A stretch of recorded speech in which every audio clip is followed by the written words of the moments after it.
أعوذ بالله من الشيطان الرجيم. بسم الله الرحمن الرحيم. الحمد لله رب العالمين الرحمن الرحيم مالك يوم الدين إياك نعبد وإياك نستعين اهدنا الصراط المستقيم صراط الذين أنعمت عليهم غير المغضوب عليهم ولا الضالين.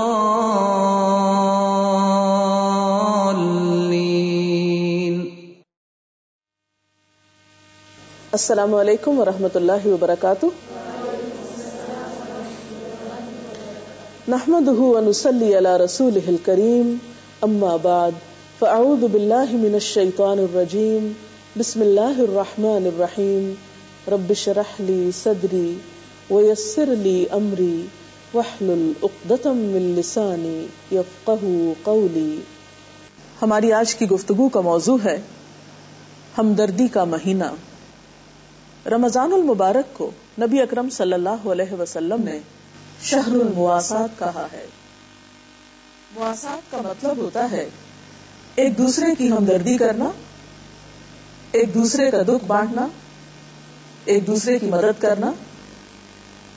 تو گویا یہ مہینہ اپنے اندر ہم سب کے لیے ایک سبق رکھتا ہے کہ جب بھوک کے تجربے سے ہم گزریں روزے کی حالت میں تو دوسروں کی بھوک کو بھی یاد کر لیں. جب ہم خود تھکاوٹ کا شکار ہوں، کسی بھی مشکل کا شکار ہوں، تو ہمیں اس وقت دوسروں کی مشکلات یاد آنی چاہیے. ارشاد باری تعالیٰ ہے انما المؤمنون اخوہ، کہ مومن آپس میں بھائی بھائی ہیں. گویا تمام اہل ایمان ایک بڑا خاندان ہیں. قرآن پاک میں ایک اور جگہ اہل ایمان کی صفت یہ بتائی گئی ہے وَيُؤْثِرُونَ عَلَىٰ أَنفُسِهِمْ وَلَوْ كَانَ بِهِمْ خَصَاصَةٌ، وہ اپنے نفسوں پر دوسروں کو ترجیح دیتے ہیں خواہ وہ خود بھوکے ہی کیوں نہ ہو. ہم سب کو اپنا اپنا جائزہ لینا چاہیے کہ کیا واقعی ہمارے اندر رمضان میں ایسی کیفیت پیدا ہو رہی ہے کہ ہم اپنی ذات کے باہر دوسروں کو بھی دیکھ سکیں، صرف اپنے لیے نہ جئیں، اوروں کے لیے بھی جینا سیکھیں. حضرت نعمان بن بشیر کہتے ہیں کہ رسول اللہ صلی اللہ علیہ وسلم نے فرمایا تم مومنوں کو آپس میں رحم کرنے، محبت رکھنے اور مہربانی کرنے میں ایسا پاؤ گے جیسے ایک جسم ہو. جب جسم کا کوئی عضو دکھتا ہے تو سارے بدن کے اعضاء اس کے دکھ میں شریک ہو جاتے ہیں اور بیداری اور بخار میں سارا جسم شریک رہتا ہے. اب سوال یہ پیدا ہوتا ہے کہ ہم دوسروں کی ہمدردی کس طرح کر سکتے ہیں. آپ صلی اللہ علیہ وسلم کی تعلیمات کا جب ہم جائزہ لیتے ہیں تو کچھ چیزیں نکھر کر ہمارے سامنے آتی ہیں. انہی کی روشنی میں ہم اس حکم پر عمل کرنے کے بارے میں سوچیں گے. تو اس میں پہلی چیز یہ ہے کہ ہمدردی کا ایک بڑا طریقہ ہے کھانا کھلانا، دوسرے کی بھوک مٹانا. قرآن پاک میں اللہ تعالیٰ فرماتے ہیں وَيُطْعِمُونَ الطَّعَامَ عَلَى حُبِّهِ مِسْكِينًا وَيَتِيمًا وَأَسِيرًا إِنَّمَا نُطْعِمُكُمْ لِوَجْهِ اللَّهِ لَا نُرِيدُ مِنكُمْ جَزَاءً وَلَا شُكُورًا. اور اللہ کی محبت میں مسکین، یتیم اور قیدی کو کھانا کھلاتے ہیں اور ان سے کہتے ہیں ہم تمہیں صرف اللہ کی خاطر کھلا رہے ہیں، ہم تم سے نہ کوئی بدلہ چاہتے ہیں اور نہ شکریہ کی توقع رکھتے ہیں. اسی طرح ایک حدیث میں بھی آتا ہے کہ ایک شخص نے آپ صلی اللہ علیہ وسلم سے پوچھا اسلام کی کون سی خصلت بہترین ہے؟ آپ نے فرمایا کھانا کھلانا اور ہر مسلمان کو سلام کرنا، خواہ تم اسے پہچانتے ہو یا نہیں پہچانتے. ایک آدمی نے نبی صلی اللہ علیہ وسلم سے پوچھا اسلام کی کون سی خصلت بہترین ہے، یعنی اسلام میں کون سی خوبی سب سے اچھی ہے؟ آپ نے فرمایا کھانا کھلانا اور ہر ایک کو سلام کرنا، خواہ اس کو تم جانتے ہو یا نہیں جانتے. حضرت عبداللہ بن عمر بیان کرتے ہیں کہ نبی صلی اللہ علیہ وسلم نے فرمایا کہ خدا رحمان کی بندگی کرو، لوگوں کو کھانا کھلاؤ اور سلام کو رواج دو تو تم سلامتی کے ساتھ جنت میں داخل ہو جاؤ گے.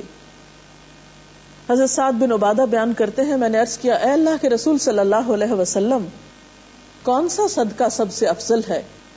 تو آپ نے فرمایا پانی پلانا.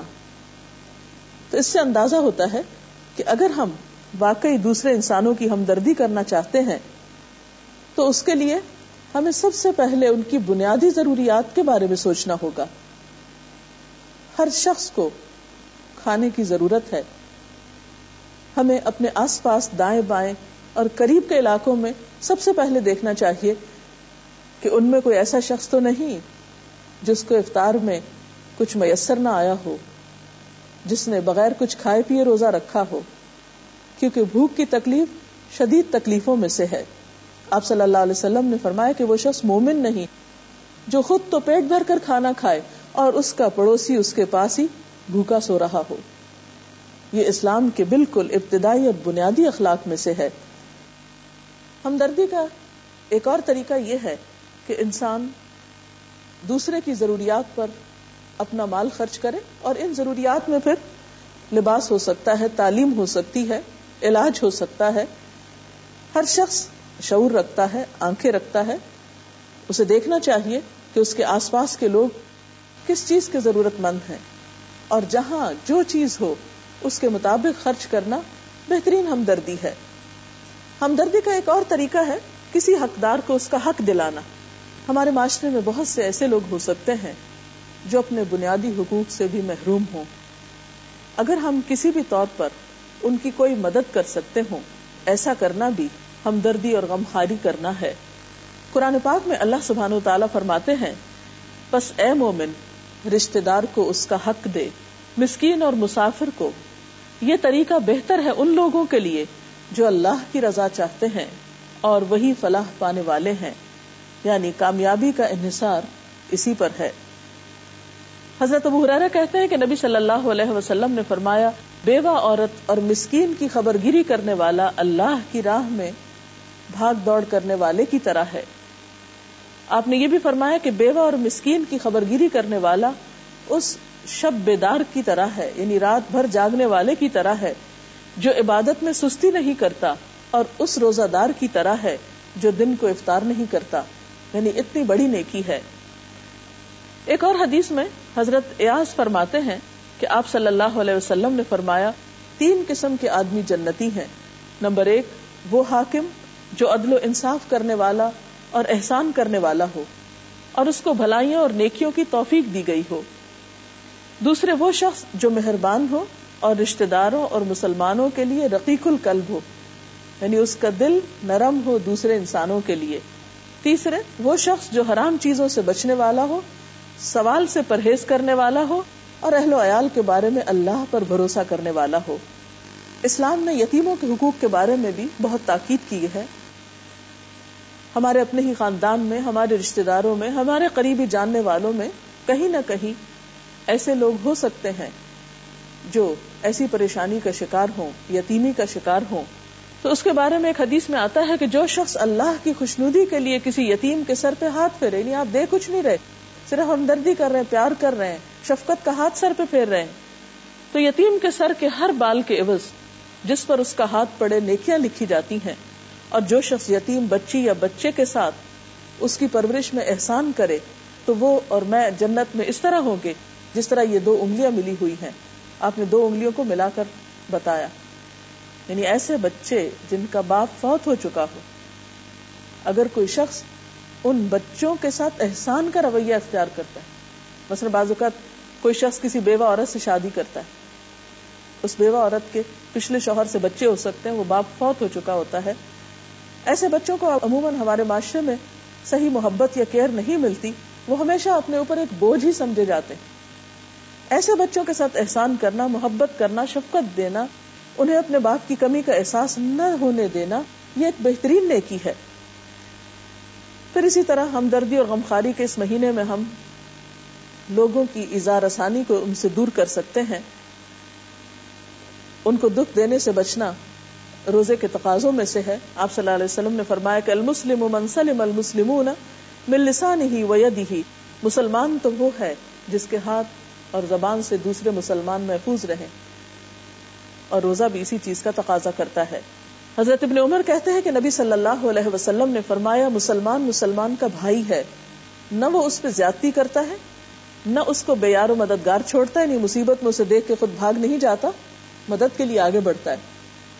اور فرمایا جو کوئی اپنے بھائی کی حاجت روائی کرے گا، یعنی اس کی مشکل میں کام آئے گا، اللہ تعالیٰ اس کی حاجت روائی کرے گا.